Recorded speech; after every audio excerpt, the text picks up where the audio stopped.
Muy buenos, santos, bendecidos días, tardes, noches, donde sea que estés, que nos escuches a esta hora. Bienvenidos a un nuevo capítulo de Heterodiversa. Hoy con un tema bastante interesante que en lo personal me ha movido mucho y del que vamos a hablar porque es necesario hablar y hablarlo muchas veces. Ya van a entender por qué. Hoy tenemos una invitada muy especial. Ella es Hilda del Valle. Ella es abogada, especialista en magíster en procesal, penal y teoría del delito. Un nombre bastante larguito. Y ella trabaja con mujeres que han sido víctimas de abuso sexual. Este va a ser nuestro tema de hoy para explicar, para contar cómo está la situación y para explicar la ruta de atención, porque uno nunca sabe, no sabemos en qué momento, uno quisiera no hablar de estos temas, pero hay que hablar, porque uno no sabe en qué momento le puede pasar.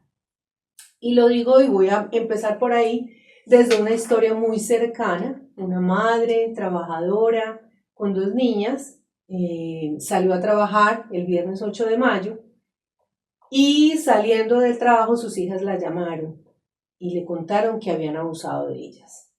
Ella las había dejado con la vecina, una vecina que siempre, digamos, la había apoyado, digamos, en el tema del cuidado de sus niñas, pero desafortunadamente el personaje era cercano a la vecina y lamentablemente abusó de la más pequeña, las 2 niñas, una de 10 y una de 6 años, y abusó de la más pequeñita, de la de 6 años.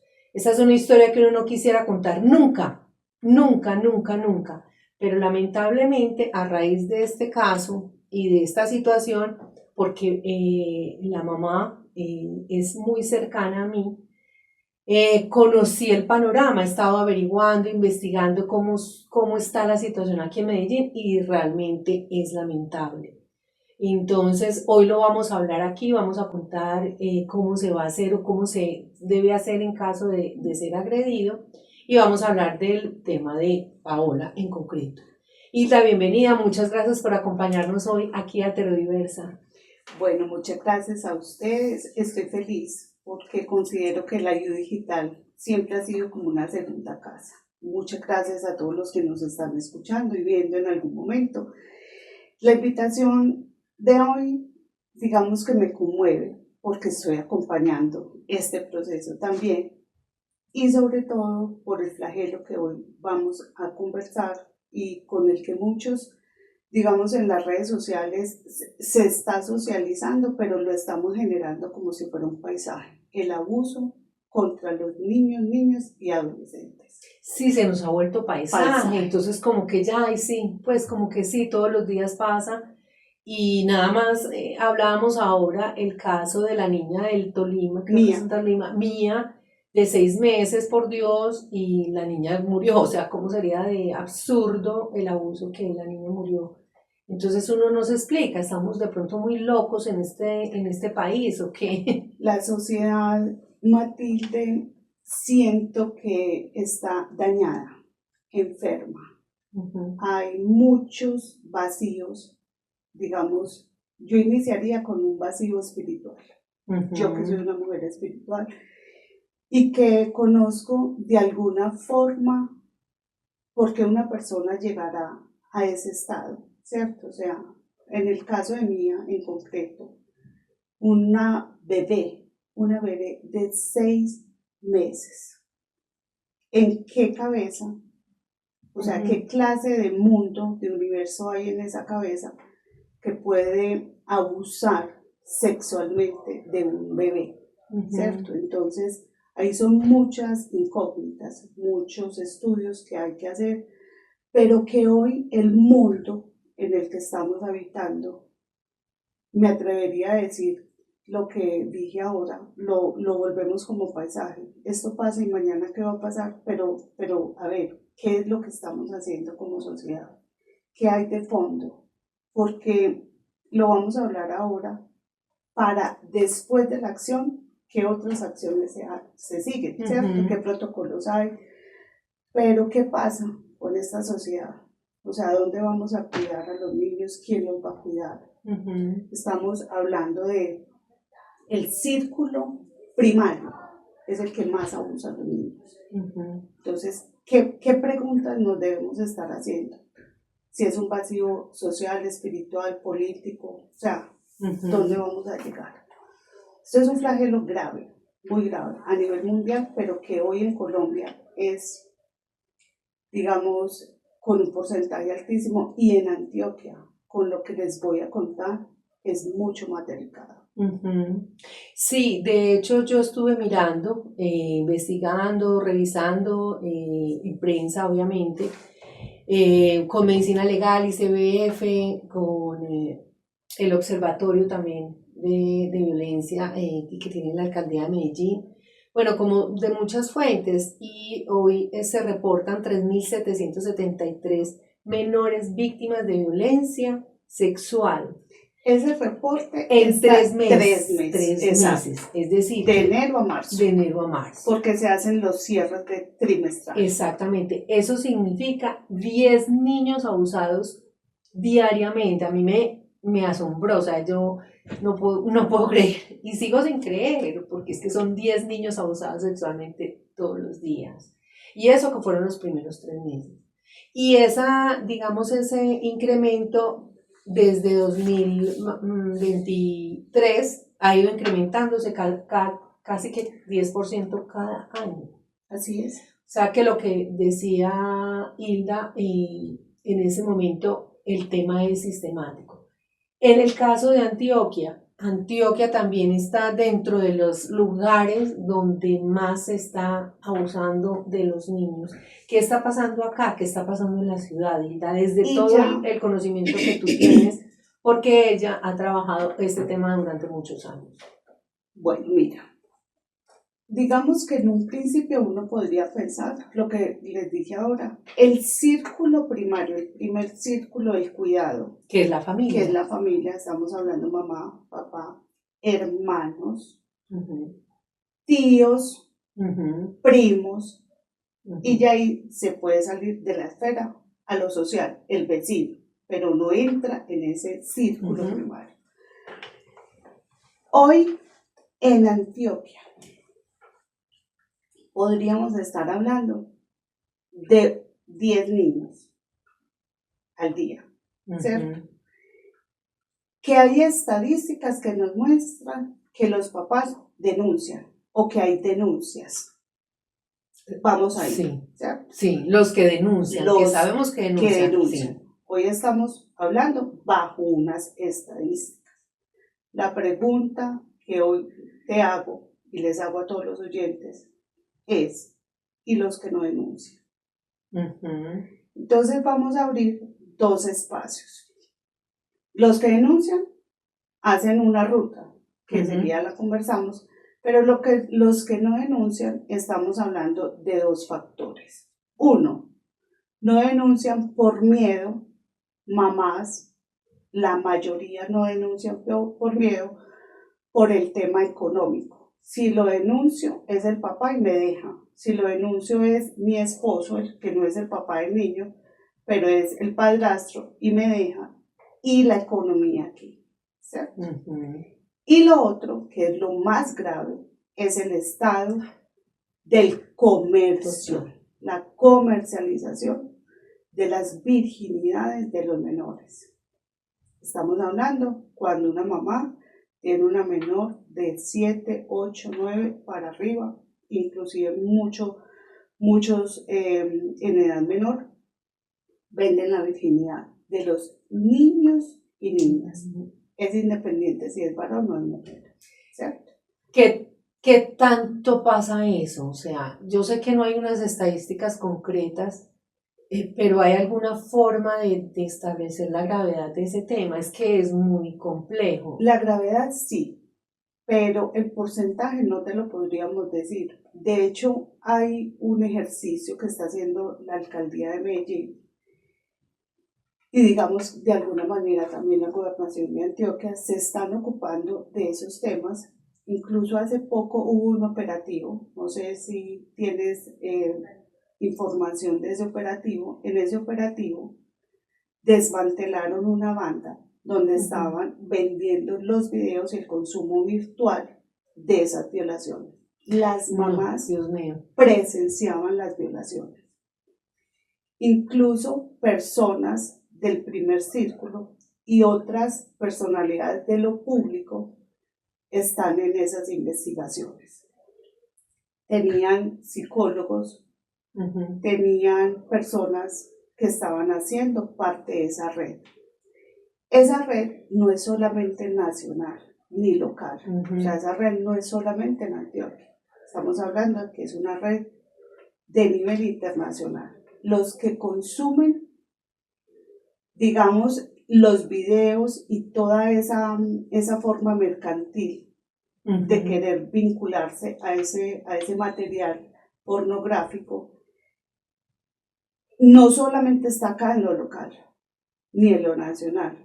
Son personas extranjeras que consumen este nivel de insumos. Desde ahí vamos a partir entonces la problemática, porque esas mamás jamás van a denunciar, porque hacen parte de ese consumo. Lo decíamos ahora, por fuera del micrófono, conocemos situaciones de mamás que se están embarazando para tener bebés y generar ese insumo para que los puedan violar. Ay, no, yo no lo puedo creer, es increíble. Cuando uno lo escucha y cuando uno lo vive, de verdad que a mí se me corta la voz. He tenido días y noches de una tristeza profunda porque es increíble el proceso en el que estamos hoy, lo que la sociedad está viendo, y por eso te lo decía, o sea, es una sociedad enferma. Sí, yo a veces también lo pienso, me cuestiono mucho, en algún momento hace 30, 40 años, entonces las mamás le decían a los hijos, no importa cómo, pero traiga plata, aquí a esta casa. Y lo hablo de una sociedad aquí en Medellín. No importa cómo traiga plata, siento como si esto fuera como una evolución de esa creencia o de esa idea a no importa cómo consigamos plata. O sea, si este niño a mí o esta niña a mí me va a dar plata, no importa, yo la vendo. Y eso me parece brutal porque estamos hablando de la mamá, de quien lleva ese ser en el vientre. O sea, yo soy mamá y yo no quisiera que a mi hijo le pasara absolutamente nada. Entonces me cuesta muchísimo entender. Ahí es donde yo digo, tenemos un problema mental tremendo. Porque una persona, yo creo que en sus 5 sentidos normal no puede hacer eso. O sea, no me cabe en la cabeza que lo haga, no lo entiendo. Tú lo dices de una manera, y nosotras, o sea, yo tengo 55 años, vivimos varias etapas de estos fenómenos sociales en Antioquia y en Colombia y en el mundo. ¿Qué pasa? Todo se transforma, ¿cierto? O sea, y la delincuencia también se transforma. O sea, no es el mismo delincuente hoy al delincuente de hace 30 años al delincuente de hace 80 años. Toda la vida han habido delincuentes, ¿cierto? Y las formas de los fenómenos sociales también se transforman. Y se transforman incluso más rápido. Claro, y mucho más ahora con todo esta evolución de la tecnología, del consumo de los estupefacientes, la cantidad de estupefacientes que entran, que se producen, que se transforman. El tusi que consumen hoy los muchachos no es el tusi que había llegado hace 5 años, hace 10 años. El valor no es el mismo. Ahora tú encuentras una bolsita de tusi por 5.000 pesos con una cantidad de cosas. Es un fenómeno donde convergen muchas situaciones. ¿Qué pasa? Que en ese proceso de evolución encontramos menores de edad sin hogares, ¿cierto? O en hogares disfuncionales, es decir, papá, mamá y lo que tú quieras. que no está mal, es un proceso de cada quien vive su vida como quiere, pero unos fenómenos al interior que están permeados por una cantidad de situaciones que no tienen control. Y el descontrol también permite que ellos conozcan todo, ¿cierto? Una mamá de hoy de 30 años no hace esto que te estoy nombrando, no se va a embarazar para poner a su bebé, para que tenga, para usar, para venderlas o que los abusen, ¿cierto? Pero estamos hablando de que las menores, 12 años, 13 años, 14 años, les prometen un celular, les prometen una cantidad de cosas, las redes sociales están viralizando una cantidad de cosas y por el simple hecho de estar de moda, muchas cosas pueden pasar, ¿cierto? Estoy hablando de menores que están inmersas en estas situaciones, donde prestan sus cuerpos y hacen el proceso, te embarazan 9 meses, nos entregas el bebé y listo. Y esto no solamente por el abuso, estamos hablando también en temas de venta de órganos. Es que la problemática es muy grave, muy grave. Y podríamos estar hablando y pensando en esa gestación de redes delincuenciales, que no están solamente sometidas a lo local, sino que tiene mucho que ver con la inversión extranjera.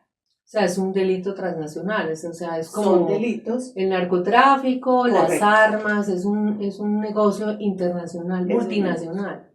Que si uno va a analizar las estadísticas de las personas que están ahí en esos grupos, su economía, cómo fluye su economía, o sea, qué tan rentable es esta problemática que estamos contando. Es un proceso muy rentable, muy rentable. ¿Cuánto vale viralizar un video? Esto del internet, del tema del internet, en los videos, cuando los cuantifican, ¿qué vale un video? Eso se dispara, eso es inimaginable, Matilda y oyentes. O sea, que hay gente que lo ve también y lo compra, es increíble, claro, también. Y ellos mismos lo promocionan. El día que va a pasar una violación de un bebé, ellos promocionan eso, porque el éxito es que se vuelva tan viral, que se conecte tanta gente, así como lo hacen los influencers. O sea, es que estamos hablando de una problemática gravísima, gravísima. Que no es tan fácil coger un celular, ver, pasar en Instagram o en TikTok. No soy muy consumidora del TikTok. Ellos se conectan. Entonces, tú ves la noticia y simplemente es una noticia más. Mía fue una noticia más. Y ya, no pasó nada. Mañana no va a ser Mía, mañana va a ser Juan, mañana va a ser Pedro. Bueno, y ante este panorama también uno siente como, digamos, yo no pierdo la esperanza, pero sí me mueve mucho que tampoco el Estado es que ayude mucho. O sea, el Estado trata, hay unas formas de ayudar, pero también en esa ruta de atención hay unas falencias que tampoco ayudan a las víctimas, digamos, a que salgan de ese círculo vicioso porque es muy complejo. En conclusión, no hay un conocimiento muy profundo de lo que es la ruta de atención o el código fucsia, que es como lo que más recordamos. ¿Qué pasa ahí con esa ruta? Comencemos, digamos, porque hay todavía tanto desconocimiento. O sea, yo escucho lo de la ruta y lo del código fucsia, la verdad hace mucho tiempo, nunca, gracias a Dios, me había tocado, digamos, como recurrir o conocer la ruta, pero ahora con el caso de Paola, que quise ayudarla porque es una mujer vulnerable, o sea, está sola con sus 2 niñas, y yo decía, no, es que hay que ayudarla.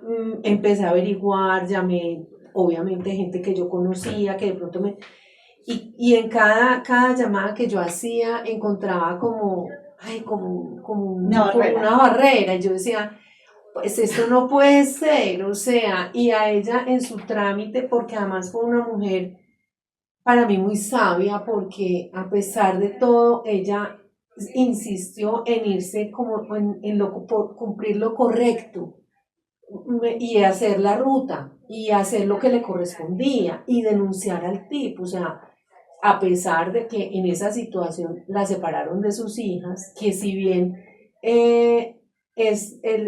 la intención del bienestar familiar, que es quien responde, digamos, por los menores, su intención es protegerlas, también yo no entendía cómo separar a las niñas que habían sido abusadas de su mamá, o sea, porque finalmente en este caso la mamá no las está vendiendo, no simplemente salió a trabajar y es una buena mamá, y separarlas me pareció muy doloroso también. Entonces yo decía como que qué sentido tiene si te van a separar de tus hijos. Por ahí también, en este caso, en este lado, no en el que está metido en el negocio transnacional de menores, sino en el caso de violencias que ocurren así, es muy doloroso también que te quiten a tu hijo. Y lo que tú decías, hay mujeres que dependen del personaje que violó, entonces no lo hacen, y son mujeres que están solas y que tampoco tienen opción.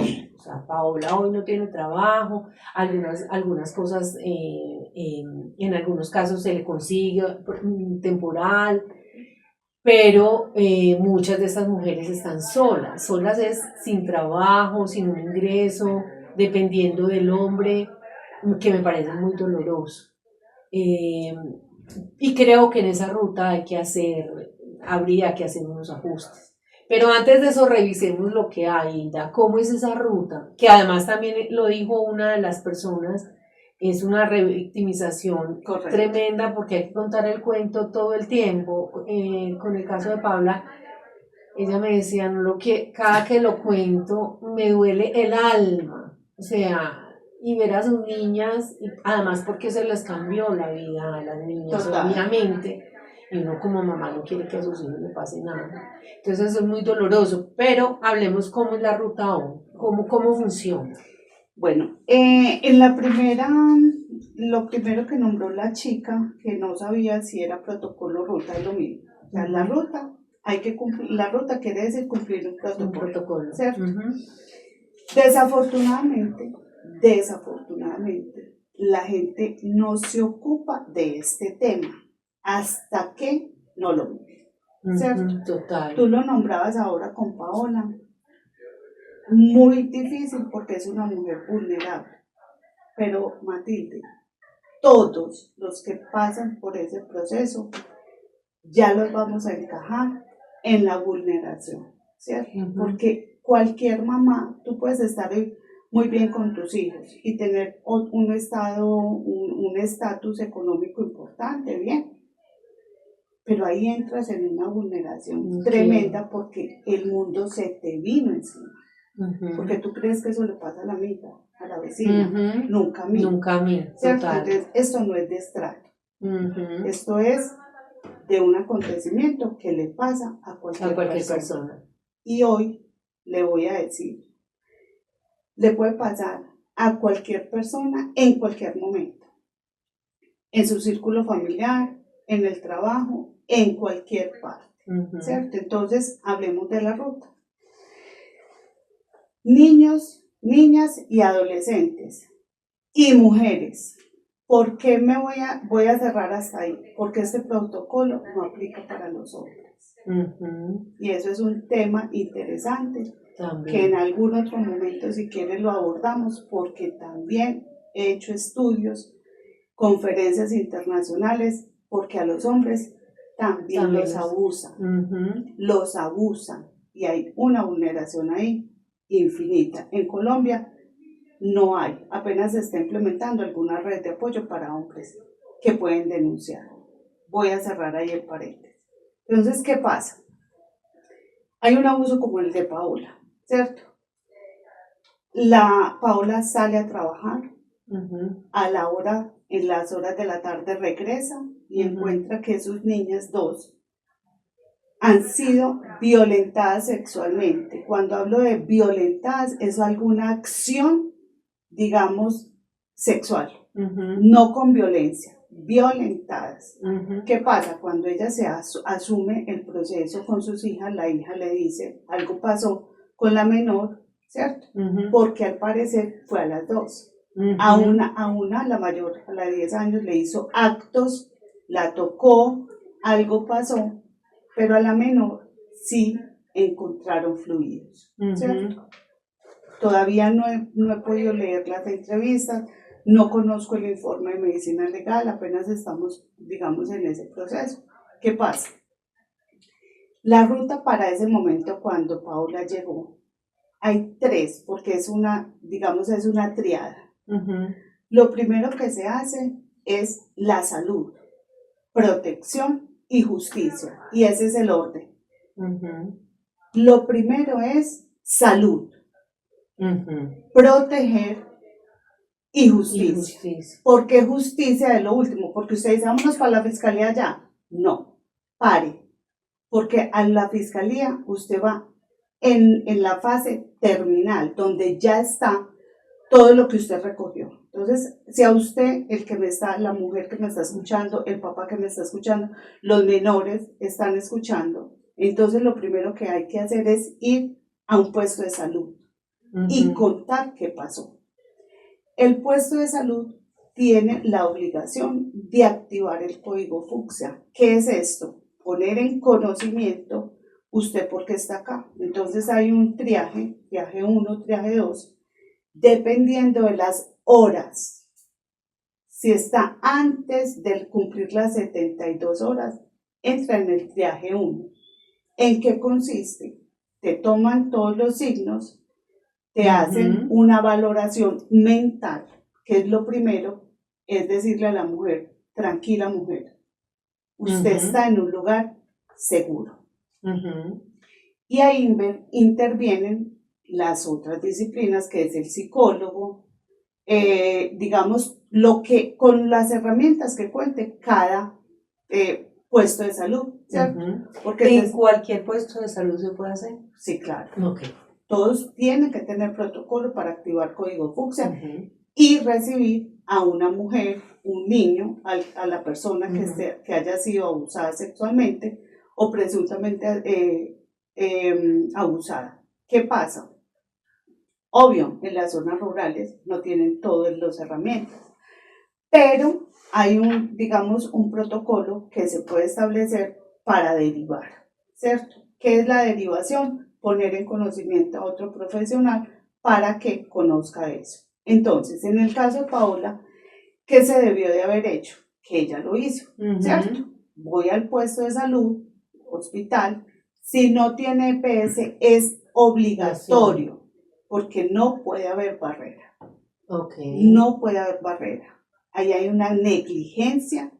En el caso tal de que le digan no podemos activar porque usted no tiene EPS, eso no puede existir. Reciben a la persona, le hacen la valoración y dependiendo de lo que se pueda evidenciar en el diálogo, porque muchas veces no cuentan, las mujeres no cuentan, que fueron penetradas, que fueron violadas, que realmente la persona realizó actos de violación y hubo eyaculación. Muchas mujeres no cuentan eso. Simplemente cuentan el abuso en general. En general, pero ¿qué pasa? En esa valoración, los profesionales deben hacer todo tipo de intervención en el tema de la salud. Porque si estamos dentro de las 72 horas, pueden haber hallazgos importantes, es decir, fluidos, y esos resultados nos sirven a nosotros los abogados, los apoderados de víctimas, para poder empezar, y a la fiscalía también, otros temas importantes, ¿cierto? Una cosa es un acto sexual, un tocamiento, una sentada en las piernas para ver videos, unas conversaciones, actos sexuales, y otra es un abuso sexual donde hay penetración, por el ano, por la boca, bueno, en fin. ¿Qué pasa? Que ese es el primer momento, que es abordar el tema de la salud. Cuando ya abordas el tema de la salud, el hospital, el médico, determina si debe haber una valoración en medicina legal. ¿cierto? Entonces ahí se deriva a medicina legal y ahí hay un estudio más profundo, ¿cierto? Luego hay unas entrevistas que son posteriores dependiendo del caso, ¿cierto? Dependiendo del caso, puede pasar que las entrevistas se hagan en el mismo hospital o puede ser que sean posterior a las 72 horas, ¿cierto? Cuando pasan las 72 horas, entonces estamos hablando en la fase 2, en el triaje 2, que ya no se puede evidenciar fluidos porque ya pasó la etapa para recolectar esa información. Desafortunadamente, tenemos casos donde muchísimas mujeres pasan esa a la fase 2. Inclusive denuncian después de 2 y 3 años. Ay, eso es mucho tiempo. Hemos visto muchas noticias donde las mujeres no son capaces de hablar. Sí, lamentablemente sí. Porque es un tema que no es fácil. No es fácil, es también la intimidad, sí, no debe ser fácil. Y digamos que ahí entra el tema de la revictimización. Entonces estamos hablando de la primera fase, que es la salud. Cuando ya cubrimos el proceso de la salud, ya tenemos herramientas suficientes para determinar en esos resultados que hay si es positivo para semen de la persona que ella dice que la usó. Ahí hay unos resultados importantes. La segunda fase, ¿cuál es? Cuando estamos hablando de los menores, es el caso de Paola. Entramos a la fase protección. Por ese tema es que retiran a las niñas del entorno donde ellas estaban. ¿Por qué? Porque cuando hacen la verificación de derechos, yo verifico, primero mamá, usted, ¿por qué no estaba con la menor? Y ahí entra el otro flagelo que hablábamos. Ay, no, claro, o sea, ya salió a trabajar. Es una necesidad inminente. Yo tengo que trabajar, tengo 2 menores y no tengo papá que me ayude. O sea, si yo no trabajo, mis hijas no comen, no tengo con qué pagar un cuarto. Es decir, las mamás tenemos que trabajar. Indiscutiblemente. Y tenemos que dejar al cuidado de un tercero nuestros hijos. Y estas son las consecuencias del cuidado del tercero, ¿cierto? Entonces, el primer ejercicio es verificación de responsabilidad, entre comillas, esa responsabilidad. Mamá, ¿usted dónde estaba? Yo estaba trabajando. ¿Dónde ocurrieron los hechos? ¿Dónde me cuidan la niña? ¿Qué tiene que hacer bienestar familiar? Retirar del entorno del daño a los menores. Por eso hay unos hogares de paso, hogares sustitutos, digamos hogares del cuidado para proteger los menores. En ese orden de ideas, lo que tiene que hacer el Estado es proteger la salud mental mamá y la salud mental de las menores. Pero en este caso, hay una responsabilidad grandísima y primero son los menores. Entonces se ocupan de los menores porque los agredidos fueron los menores. Correcto. Entonces ahí hay una separación entre mamá y las niñas. ¿Qué pasa? Que eso también es una violación de derechos.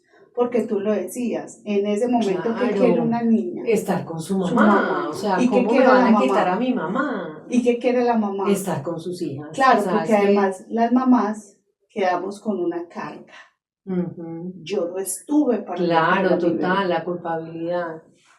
En ese sentido, entonces, entran otros derechos a jugar, que era cuando ella me contó, nosotros empezamos a buscar con el equipo de apoyo que nosotros tenemos, la red de apoyo, cómo vamos a hacer para que vuelvan al retorno de su hogar, ¿sí? Su mamá, al cuidado de su protección. Entonces empezamos a buscar, pero bueno, en el caso que nos ocupa hoy, que es en el de Paola, afortunadamente las cosas se han dado muy rápido y ya ellas retornaron al cuidado de su mamá. Entonces, en esa segunda fase, que es de la protección, vamos a proteger a la persona abusada, niño, niña, menor o mujer, ¿cierto? Entonces, cuando ya tenemos ese proceso, nos vamos a concentrar en la salud mental y hay un apoyo el sistema lo permite, la alcaldía lo tiene. La alcaldía tiene un sistema de protección para las mujeres, que es el mecanismo de defensa técnica, no sé si tú lo conoces. No, es un mecanismo no lo de defensa, conozco. se llama mecanismo de defensa técnica para mujeres violentadas. Yo estuve trabajando ahí unos meses con un equipo de trabajo maravilloso, que si ellas van a escuchar esto y las amo, son mujeres muy buenas, abogadas muy tesas, todas las abogadas éramos mujeres, y hay unas psicólogas maravillosas, Melissa y Natalia, muy buenas, y ellas empiezan a hacer el proceso de acompañar, ¿cierto? Entonces, obviamente, no hacen clínica, pero es un acompañamiento de escucha, y van sacando a estas personas que han sido abusadas, presuntamente abusadas, de ese proceso. Luego de esto, cuando ya tenemos el informe de medicina legal, los hallazgos de la historia clínica de la clínica, valga la redundancia, de la clínica, y cuando ya tenemos toda la recolección, incluso algunos informes muy ligeros del estado mental, del estado psicológico en el que se encuentra esta persona, podemos empezar el proceso judicial, que es la última fase, no es la primera. Entonces, repito, vaya al hospital, luego hace protección de sus derechos y finalmente fiscalía, ¿cierto? ¿Qué pasa? Si usted va a la fiscalía, la van a devolver. Si usted va y coloca la denuncia, claro, usted puede ir a colocar la denuncia y maravilloso, pero mientras coloca la denuncia pasaron ya las 72 horas y cuando la fiscalía la remite al hospital, ya pasaron los tiempos para la recolección de los fluidos, por ejemplo, de las rayas, de si hay marcas, moretones, en fin. Y ahí el tipo se salva. Digamos que, entre comillas, porque el testimonio de la víctima no es negociable. Ok. Pero bueno, también ahí hay una cosa que uno no entiende y es, mientras está todo este proceso, la víctima tiene que moverse, tiene que irse, tiene que buscar, tiene que recibir apoyo, está en un momento emocional terrible. El agresor feliz y campante, libre en su casa y no pasa nada. O sea, como que esa partecita me cuesta mucho. Porque, por ejemplo, en el caso de Pau ya pasaron, y yo sé que así es, y ese es el protocolo, pero ¿cómo es posible? 8 de mayo ocurre esto, y hoy estamos a 4 de junio, 4 o 5 de junio, 5 de junio, no ha pasado nada, no ha pasado nada, y a Paola en todo este tiempo, que además ha habido como también hubo como unos bachecitos en ese acompañamiento, que ese es otro tema. Y es que digamos que Paola contó con apoyo, que la guiamos, que la acompañamos, que la llevamos, pero las mujeres que no tienen y van de aquí para allá, y no nos digamos mentiras, hay funcionarios maravillosos, pero hay otros que no tanto, que incluso se atreven a decir, no, ¿para qué se va a poner a hacer esas vueltas? Eso se queda enredado allá en la fiscalía, qué bobada, eso no va a prosperar, no se pongan eso, más bien deje eso así, porque pasa y pasa con mucha frecuencia. Pasa todos los días, Matilde, mira. Eso es lo que una sentencia, yo no me sé los números de las sentencias, pero sé los nombres y sé cómo se reclaman los derechos. Eso que tú nombras se llama peregrinaje institucional. Ay, sí, total. Sí, es un peregrinaje. Y eso pasa todos los días, diario. En la mayoría de los casos, si hoy, por decir algo, un ejemplo, llega al CAIBAS 15 denuncias, las 15 te van a nombrar peregrinaje por muchos factores. Uno, servidores públicos que no están capacitados, empezando porque lo habló uno de los que escuchamos, el tema de revictimización. Tienes que contar la historia 20 veces. Y ahí, mujeres, y los que me estén escuchando, les voy a dejar el primer mensaje cuando llegan a mi red de apoyo. Te vas a empoderar del proceso, porque lo vamos a nombrar las veces que sean necesarias. Y cuantas veces necesites llorar, vas a llorar. A las mujeres, no sé cuántas mujeres han pasado por mi vida, las amo, las bendigo, las honro. Siempre llegamos a juicio, pero empoderadas. Y no es la palabra empoderamiento ordinario que usan por ahí, no. Vas a tomar tu realidad y vamos a nombrar lo que es cuantas veces sea. Y si tenemos que parar en el juicio 20 veces, yo soy tu abogada y vamos a decirle al juez, pues necesita parar. Si el juicio se retarda 3 horas porque tienes que parar cada minuto, no pasa nada. Pero tienes que enfrentar esta situación, porque ese es uno de las barreras. El no nombrar las cosas es una barrera, y desde ahí empezamos, ¿cierto? Entonces, ¿qué pasa? Llegas al primer servidor público, la denuncia, ponen cualquier cosa. Cuando uno como abogado va a leer, ¿y esto qué es? Venga, usted hizo la recepción de esta denuncia, esto está mal nombrado. Entonces es una cantidad de cosas, y así sucesivamente, y por acá no es, y devuelvas, es que usted debe haber hecho primero eso, ¿cierto? Digamos que eso es lo que uno nombra como el peregrinaje, pero nos encontramos en las comisarías, con inspectores, con fiscales, y con una cantidad de todos los autores que entramos ahí, a conocer el proceso, que no tenemos ni siquiera el uso del lenguaje, el uso del lenguaje. Hoy, con la situación que tenemos a nivel mundial, todos deberíamos estar capacitados en temas de violencias basadas en género.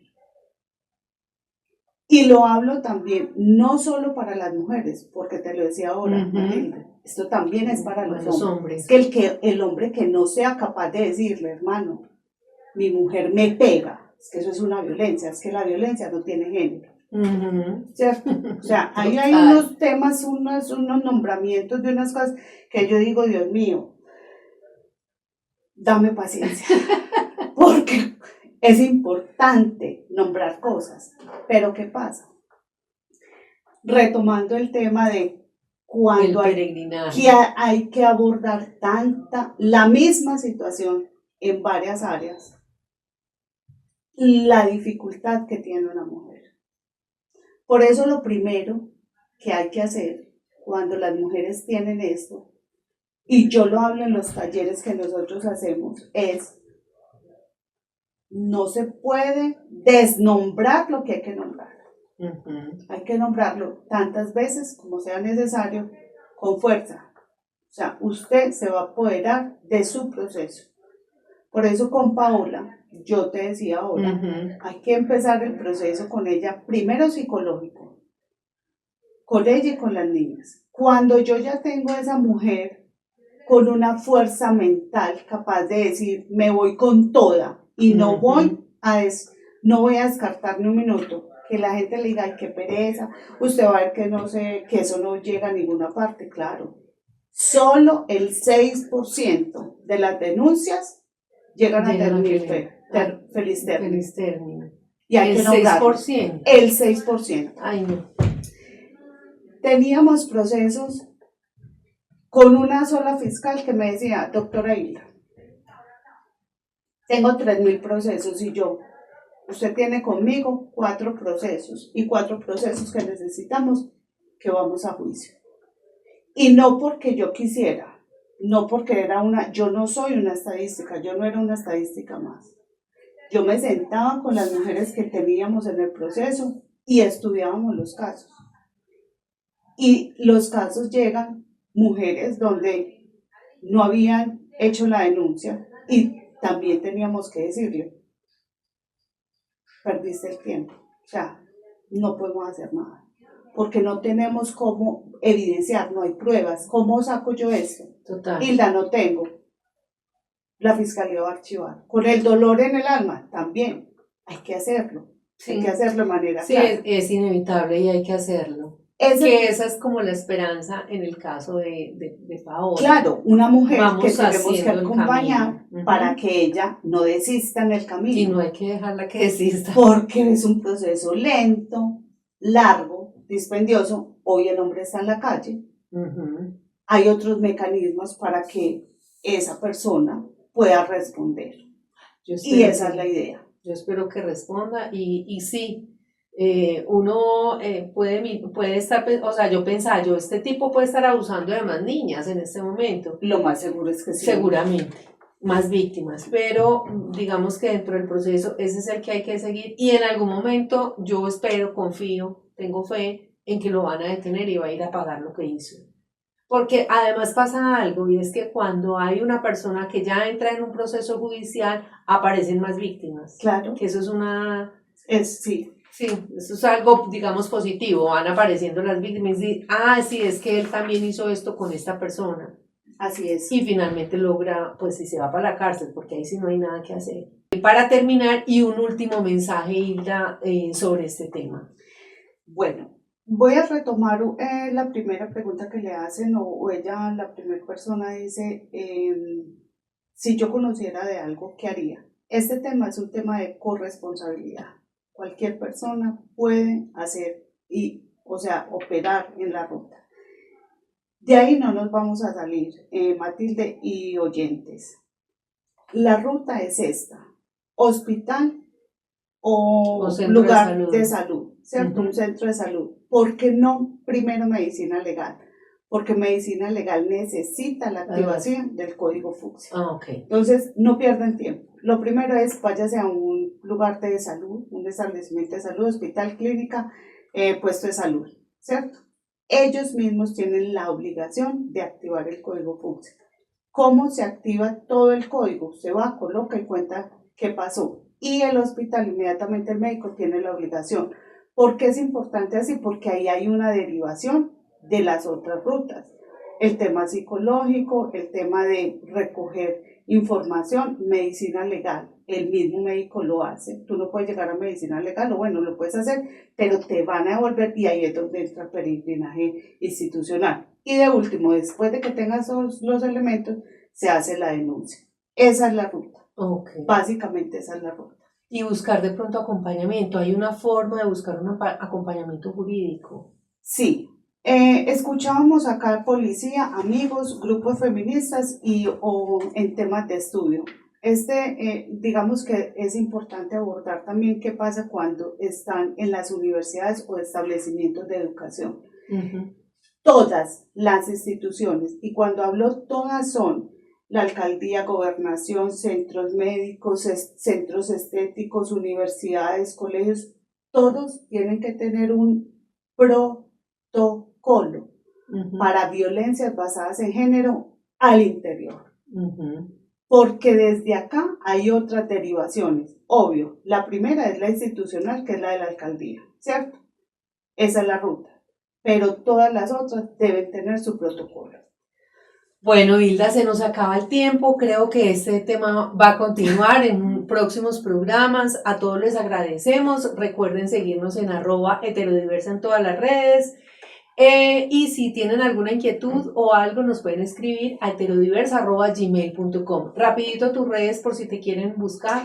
Hilda del Valle, Brilla con Propósito, es una red de apoyo donde apoyamos a mujeres víctimas de violencias basadas en género. Bueno, muchas gracias, Hilda, y nos vemos.